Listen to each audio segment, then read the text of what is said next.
നീ എൻ സ്വന്തം, നീ എൻ പറ്റം, നീറും വേളകളിൽ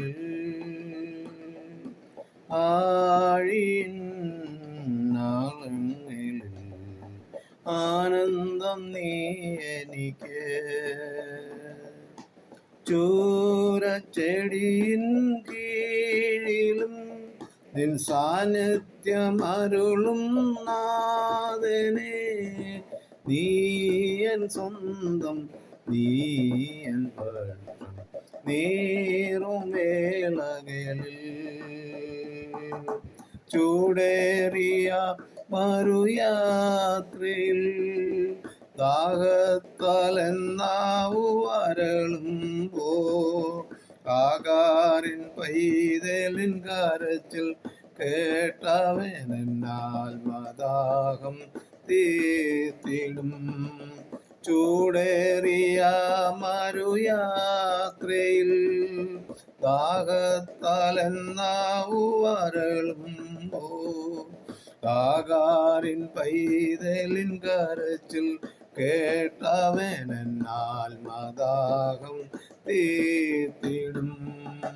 നീ എൻ സ്വന്തം, നീ എൻ പക്ഷം, നീറും വേളകളിൽ ആഴിൻ ആഴങ്ങളിൽ ആനന്ദം നീ എനിക്ക്.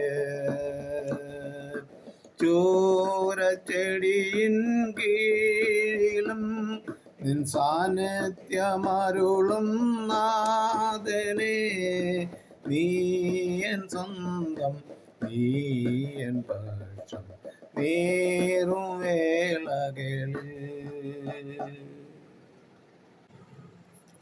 എല്ലാ ശ്രോതാക്കൾക്കും ക്രിസ്തീയ വന്ദനം അറിയിക്കുന്ന പ്രഭാതസമയത്ത് ഇന്നത്തെ ചിന്തയ്ക്ക് വേണ്ടി ഉൽപ്പത്തി പുസ്തകം 21-ാം അധ്യായം 14-ാം വാക്യത്തെ ആസ്പദമാക്കി ചില കാര്യങ്ങൾ ഓർക്കാനാണ് ആഗ്രഹിക്കുന്നത്.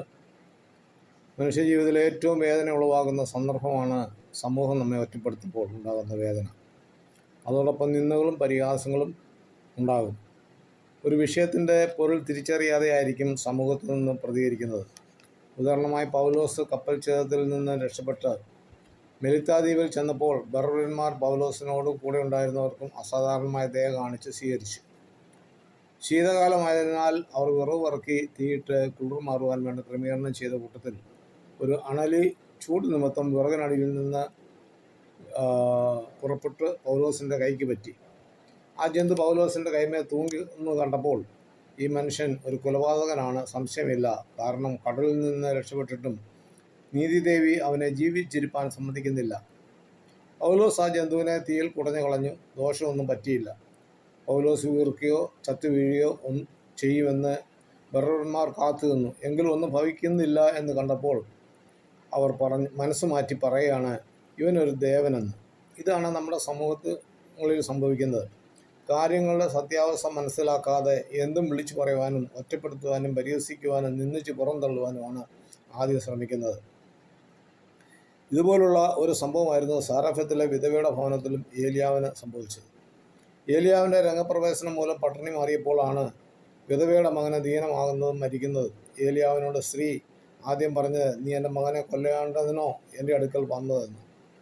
മകന് ജീവൻ തിരിച്ചു കിട്ടിയപ്പോൾ വിധവ പറയാണ്, നീ ഒരു ദൈവപുരുഷനെന്നും നിന്റെ നാവിൽ നിന്ന് വരുന്നത് യഹോവയുടെ വചനമെന്നും സത്യമെന്നും ഞാൻ ഇതിനാൽ അറിയുന്നു. ഇതാണ് സമൂഹത്തിൽ സത്യം തിരിച്ചറിയാതെ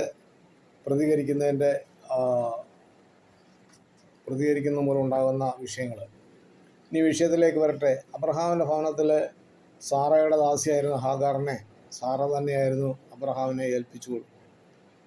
അവൾ ഗർഭിണിയായത് മുതൽ സാറയുടെ കണ്ണിന് ഹാഗാർ നിന്ദതയായി.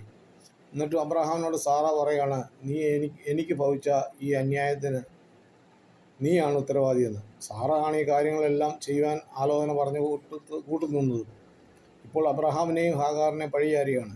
ഭവനത്തിലെ ഒറ്റപ്പെടുത്തലുകളും പരിഹാസങ്ങളും സഹിക്കവയ്യാതെ സാറയിൽ നിന്ന് ഹാഗാർ അകന്ന് മരുഭൂമിയിൽ പോയപ്പോൾ യഹോവയുടെ ദൂതൻ മരുഭൂമിയിൽ നീരുറവുകളുടെ അരികെ വെച്ച് ഹാഗാറിനെ കണ്ട് ചോദിച്ചു, നീ എവിടേക്ക് പോകുന്നു? അവൾ സംഭവങ്ങൾ വിവരിക്കുന്നു. ദൂതൻ്റെ നിർദ്ദേശപ്രകാരം അവൾ അബ്രഹാമിൻ്റെ ഭവനത്തിലേക്ക് മടങ്ങിപ്പോകുന്നു. ഇതിനിടയിൽ അവൾക്ക് ജനിപ്പാനിരിക്കുന്ന സന്തതിയുടെ പേരും അവൻ്റെ ഭാവിയും എല്ലാം പറഞ്ഞിരുന്നു. അപ്പോൾ ഹാഗാർ പറഞ്ഞത്, എന്നെ കാണുന്നവനെ ഞാൻ ഇവിടെയും കണ്ടു, യഹോവ എന്നെ കണ്ടു എന്ന് പറഞ്ഞ് ആ കിണറിന് ബെൽ രഹോയി എന്ന് പേർ വിളിച്ചു. ഹാഗാറിനെ ഒറ്റപ്പെടുത്തിയ സ്ഥാനത്ത് ദൈവം അവൾക്ക് തുണയായി നിന്നു. പ്രിയ ശ്രോതാക്കളെ, നിങ്ങളുടെയും ജീവിതത്തിൽ സമാനമായ അനുഭവങ്ങളിൽ കൂടെ കടന്നുപോയ പല സന്ദർഭങ്ങളും ഉണ്ടായിരിക്കാം. ഇനി സംഭവിക്കാനും സാധ്യതകൾ ഉണ്ട്. എന്നാൽ നീ നിരപരാധിയാണെങ്കിൽ നിന്നെ ഒറ്റപ്പെടുത്തുന്നവരുടെ മുമ്പിൽ ദൈവം നിന്നെ ചേർത്തണയ്ക്കും. നിന്ദിച്ചവരുടെ മുൻപാകെ നിന്നെ മാനിക്കും. അവമാനിച്ചവരുടെ മുൻപാകെ അവരുടെ നാവിൽ നിന്ന് തന്നെ നിനക്ക് കേൾക്കാൻ സാധിക്കും, തെറ്റിദ്ധാരണകൾ കൊണ്ട് പറഞ്ഞതാണ് ക്ഷമിക്കണമേ എന്ന്. അപവാദിയായ സാത്താൻ കുറ്റാരോപണമായി മുമ്പിൽ എത്തുമ്പോൾ നിരാശപ്പെടരുത്. ദൈവം ഏത് സാഹചര്യത്തിലും പ്രതികൂലത്തിലും ഓടിയെത്തി വിടുവിക്കും. ആകയാൽ മനുഷ്യനെ ഭയപ്പെടരുത്. ദൈവം അനുകൂലമെങ്കിൽ പ്രതികൂലമാര് ഉറപ്പും ധൈര്യമുള്ളവരായി മുന്നേറാം. ദൈവകരങ്ങളിൽ മുറുകെ പിടിക്കാം. ദൈവമായ കർത്താവ് ഈ വചനങ്ങളാൽ നമ്മളെ അനുഗ്രഹിക്കുമാറാകട്ടെ. തിരുവചന ഭാഗം തുടർന്ന് ലഭിക്കുവാൻ ഈ വീഡിയോ ലൈക്ക് ചെയ്യുക, ഷെയർ ചെയ്യുക, സബ്സ്ക്രൈബ് ചെയ്ത് സപ്പോർട്ട് ചെയ്യുക. അടുത്ത വീഡിയോയുമായി നമുക്ക് വീണ്ടും കാണാം.